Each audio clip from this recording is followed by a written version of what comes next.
ஹர ஹர சங்கர ஜய ஜய சங்கர ஹர ஹர சங்கர ஜய ஜய சங்கர. சித்தர்கள் என்பவர்கள் அற்புத சக்தி பெற்ற தெய்வ மனிதர்கள். ஆனால் உண்மையில் அவர்கள் எல்லோரும் ஒரு காலத்தில் சாதாரண மனிதர்களாகவே வாழ்ந்தவர்கள் என்பதே சித்தர் மரபின் கருத்து.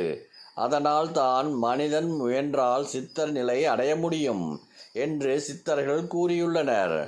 ஆனால் கலியுகத்தில் அது மிகவும் கடினமான ஆன்மீக பாதையாகும். தன்னை அறிந்தால் என்பதே சித்தர் மார்க்கத்தின் முதல் படி என்று சொல்லப்படுகிறது. இதையே இன்றைய யோக தியானம் ஆகியவை சொல்கின்றன. முதலில் மனதை அறிதல், பிறகு தன்னை அறிதல், இறுதியாக இறையை உணர்தல். இவ்வாறு ஆன்மீக உணர்வை அடைந்தால் சித்த நிலை கிடைக்கும். சித்தர்கள் மனிதர்களிடம் எதையும் எதிர்பார்ப்பதில்லை.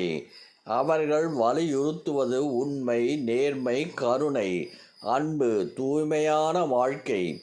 இவற்றுடன் வாழ்பவர்களுக்கு சித்தர்களின் அருள் நிச்சயம் கிடைக்கும் என்று கூறப்படுகிறது. சுருக்கமாக சொன்னால் மனதாலும் உடலாலும் ஒழுக்கத்தை கடைபிடிப்பது ஆகும். சித்தர்கள் என்போர் அஷ்டாங்க யோகம் எனப்படும் 8 வகையான யோக பயிற்சிகள் மூலம் அனிமா முதல் மகிமா வரை என்பெரும் சித்திகளை பெற்று இறைநிலையோடு ஒன்றிணைந்த ஞானிகள் ஆவர்.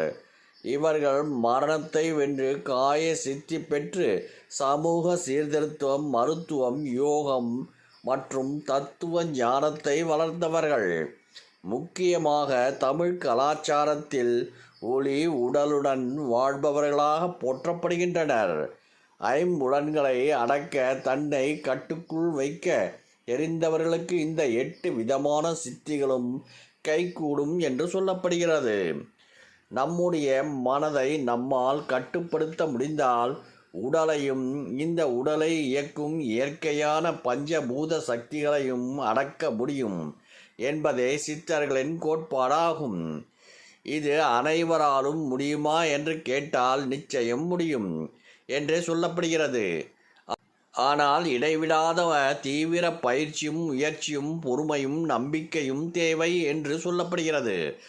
மனிதர்கள் சித்தர்களாவதற்கு சித்தர் ரகசியமாக சொல்லப்படுவது இதைதான். சித்தர்கள் 18 பேர் மட்டுமா என்றால் இல்லை என்பதுதான் பதில். பல்லாயிரக்கணக்கான சித்தர்கள் உலகம் முழுவதும் வாழ்ந்துள்ளனர். சில சுவாரஸ்ய நம்பிக்கைகள் என்னவென்றால், போகர் சீனா, யோக்போபு சித்தர் அரேபிய, ரோம ரிஷி, ரோம் பூனைக்கண்ணர், வெளிநாட்டு மரபு ஆகியவற்றை சேர்ந்தவர்கள் என்று சொல்லப்படுவதுதான்.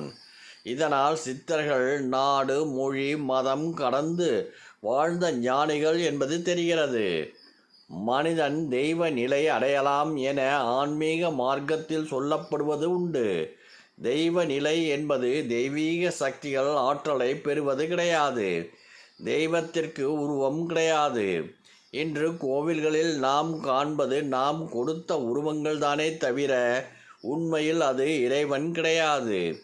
அன்பு, கருணை, விருப்பு வெறுப்பிற்கு அப்பாற்பட்ட நடுநிலையான குணம், தர்மத்தின் வழி நடப்பது, இவைகள்தான் சித்தர்களின் குணங்களாகும். சாதாரண மனிதர்கள் சிலர் ஒழுக்க முறைகளை முறையாக கடைபிடித்தால் துறவு நிலை, சித்த நிலை என படிப்படியாக உயரலாம் என்பது ஆன்மீக மரபுகள் சொல்கின்றன. ஹர ஹர சங்கர ஜய ஜய சங்கர ஹர ஹர சங்கர ஜய ஜய